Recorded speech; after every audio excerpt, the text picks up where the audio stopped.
2026 का साल और मार्केट में इतनी उठापटक। ऐसे में ये समझना वाकई मुश्किल हो जाता है कि अपनी मेहनत की कमाई को आखिर कहाँ और कैसे लगाया जाए, मतलब पैसा सुरक्षित भी रहे और बढ़ता भी रहे। तो चलिए आज इसी पहेली को सुलझाते हैं और एक बिल्कुल साफ रास्ता बनाते हैं। तो सबसे बड़ा सवाल यही उठता है कि इस तरह के अस्थिर बाजार में कोई निवेश करे तो कैसे करे।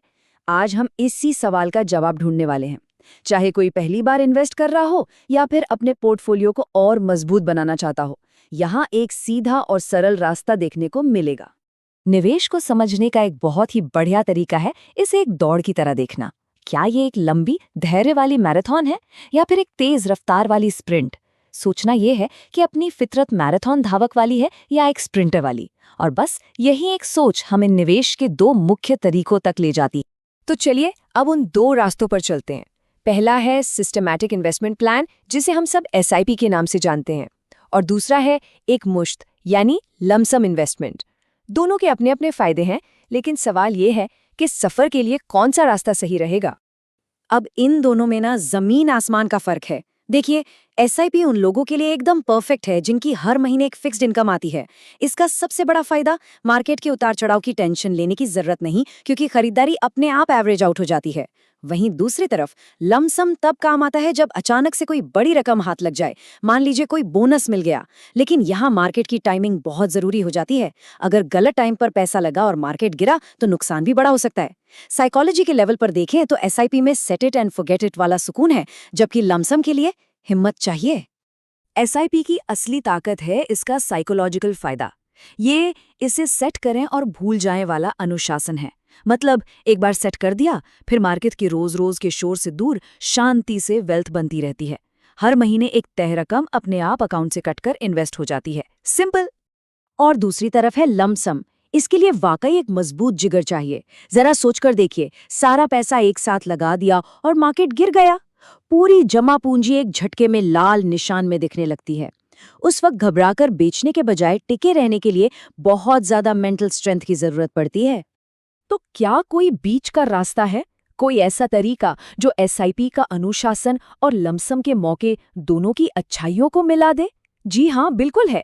तो चलिए अब एक प्रो टिप की बात करते हैं, जिसका नाम है एसटीपी, यानी कि एक स्मार्ट हाइब्रिड तरीका।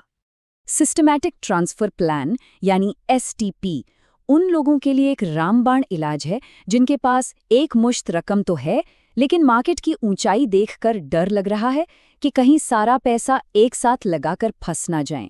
ये स्ट्रैटेजी सेफ्टी और ग्रोथ दोनों का एक बेहतरीन बैलेंस बनाती है। तो ये एसटीपी आखिर काम कैसे करता है? बहुत सिंपल है।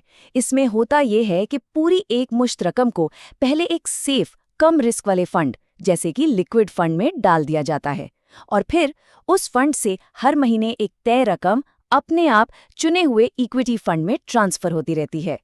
इस पूरी प्रोसेस के सिर्फ 3 सिंपल स्टेप्स हैं। स्टेप 1, अपनी एक मुश्त रकम को एक सेफ फंड में पार्क कर दीजिए।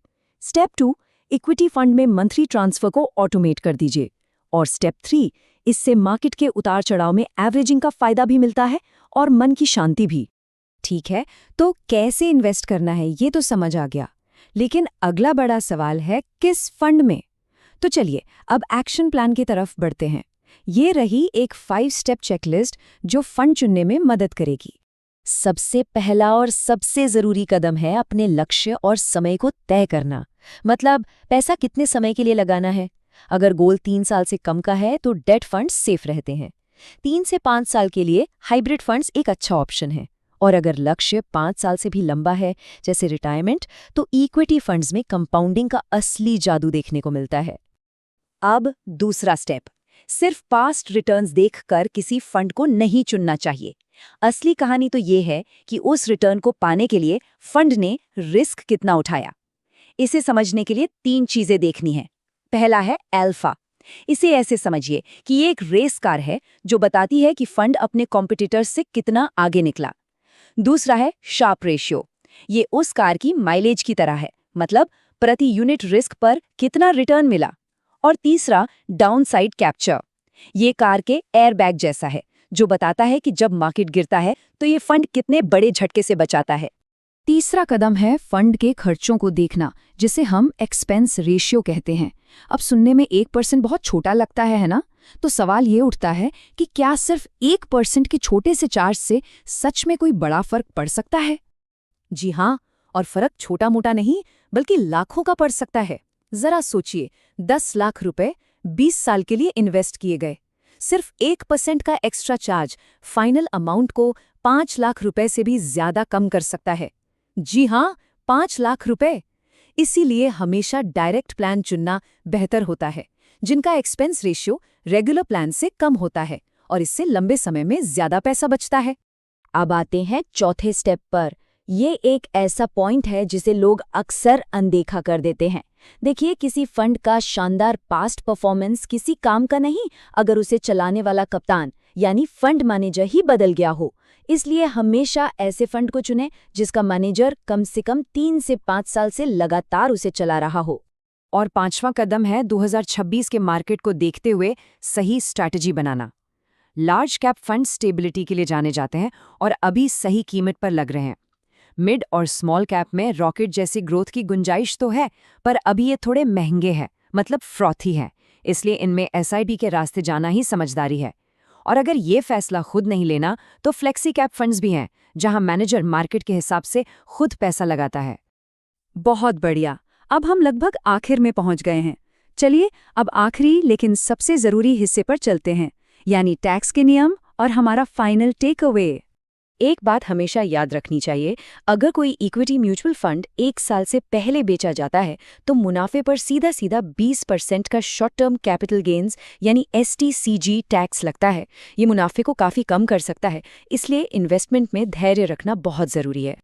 लेकिन अगर 1 साल का इंतजार कर लिया जाए तो इसे लॉन्ग टर्म कैपिटल गेन्स यानी LTCG माना जाता है और तब टैक्स की दर घटकर 12.5% हो जाती है। और एक अच्छी खबर ये है कि एक फाइनेंशियल ईयर में 1.25 लाख रुपए तक के लॉन्ग टर्म मुनाफे पर कोई टैक्स नहीं लगता। टैक्स सिर्फ इस लिमिट के ऊपर वाले प्रॉफिट पर ही लगता है।